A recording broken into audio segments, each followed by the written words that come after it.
Dentro de la cultura popular existen ciertas creencias muy comunes sobre cómo la música, el cine, los videojuegos o la televisión incitan a las personas a realizar cierto tipo de prácticas ocultas, como en el caso del metal extremo y su vínculo con la adoración al diablo, o cómo influyen incluso en tragedias, como en el caso del tiroteo escolar de Columbine. Pero en realidad nada de eso es más que un simple mito. Lo que no es un mito y es una completa realidad es lo que ocurre dentro de ciertas iglesias o cultos que manifiestan un mensaje de paz y amor al mundo,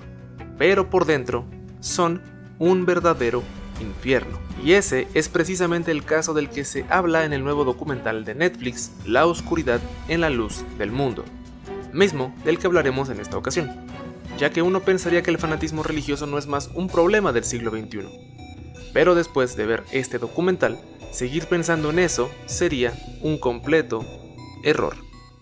Jamás me imaginé que en el lugar donde yo me sentía más segura era donde me iban a pasar las cosas más aterradoras. Antes de continuar, hay que decir lo siguiente: la religión es una de las instituciones más antiguas e importantes de la historia de la humanidad, y a pesar de que muchos podamos estar en contra de estas por los valores, ideologías o reglas que buscan instaurar o imponer en una sociedad, estas son fundamentales en la vida de un gran número de personas. Así que, mientras tus creencias no agredan o transgredan la dignidad y la integridad de los demás, todo está bien. Pero, en el caso de la Iglesia de la Luz del Mundo,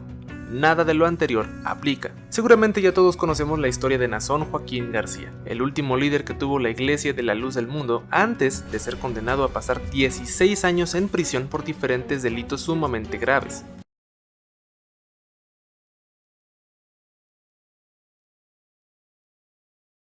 Pero, si no eres conocedor de este horrible caso, este documental es la mejor opción para ti, aunque cabe resaltar que la visión del director Carlos Pérez Osorio es más la de una labor periodística que cinematográfica, así que no esperes dramatizaciones ni mucho menos segmentos actuados. A través de su hora y media de duración, La oscuridad en la luz del mundo logra retratar ambas realidades, tanto la realidad de las 5 víctimas que cuentan su historia y su versión de los hechos, en la que comparten con la audiencia tanto sus traumáticas experiencias como la forma en la que la Iglesia de la Luz del Mundo funciona en su interior, y también expone la realidad de aquellos grandes fieles y devotos seguidores de esta iglesia, quienes, indistintamente de lo que se pueda decir sobre su líder máximo y los actos que cometió, no dudan ni pierden la fe tanto en su propia religión como en su profeta. El documental comparte los orígenes que tiene esta iglesia en la ciudad de Guadalajara, México, y a su vez nos contextualiza sobre cómo es que este recinto creció en demasía a lo largo de sus 100 años de vida, y cómo se esparció a lo largo y ancho de todo el mundo, teniendo seguidores y creyentes en más de 50 países. A pesar de que el documental nos muestra la declaración de 5 víctimas, son ellas mismas quienes explican el por qué este tipo de confesiones o declaraciones, a pesar de ser posiblemente muchas, pero muchas más, simplemente terminan por no salir a la luz, lo cual produce un sentimiento de frustración, impotencia, terror y sobre todo de desolación. Escuché una voz que me decía: Nazón Joaquín García es mi escogido. A lo largo de este largometraje vemos cómo cada una de las prácticas, abusos y crímenes cometidos por los líderes máximos de dicha iglesia fueron solapados, encubiertos y escondidos hasta hace no mucho tiempo, y ni siquiera nos deja el más complaciente o satisfactorio de los finales, a pesar de que quien cometió dichos actos ya fue sentenciado a prisión, y esto se debe a que la condena que recibe Nazón Joaquín García fue tanto para las víctimas como para su representante legal y hasta para la opinión pública una verdadera y auténtica burla, al recibir solo 16 años de prisión sin derecho a fianza. Y esto cabe destacar en los Estados Unidos. Para poner en contexto, a Keith Raniere, líder del famoso grupo NXIVM, se le condenó a 120 años por crímenes muy similares, lo cual, a diferencia de la condena a García, esta sí se ve como una sanción ejemplar, pero al mismo tiempo se ve totalmente incongruente y por supuesto también injusta. Si tú pensabas que la historia del clan Trevi Andrade era uno de los casos más horribles y perturbadores en la cultura popular de nuestro país, este caso en particular es seguramente peor. Pero no solo es la condena que recibe García la que brinda esta sensación de injusticia y de impotencia, sino que también esta sensación se produce a través de la reacción de los fieles seguidores de esta iglesia,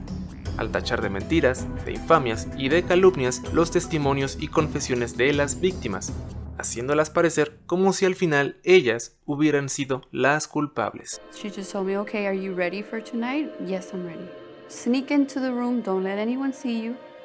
and just wait.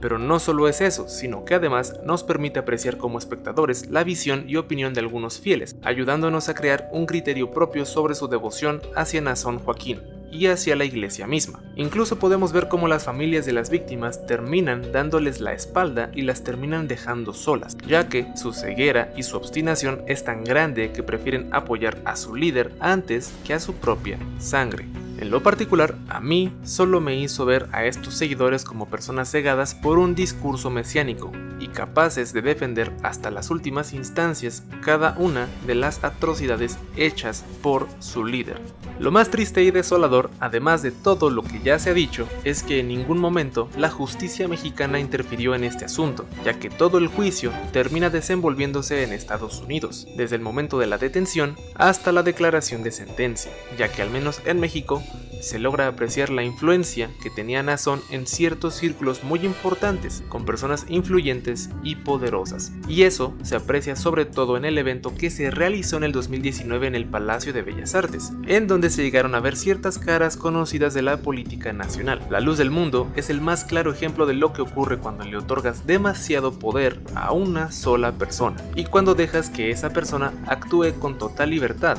para hacer lo que le plazca, al grado de llegar a romper la mente y el espíritu de muchas personas para terminar poniéndolas como culpables en lugar de víctimas, haciendo valer su autoproclamada condición de intocable y de omnipotente. Grabbing like a handkerchief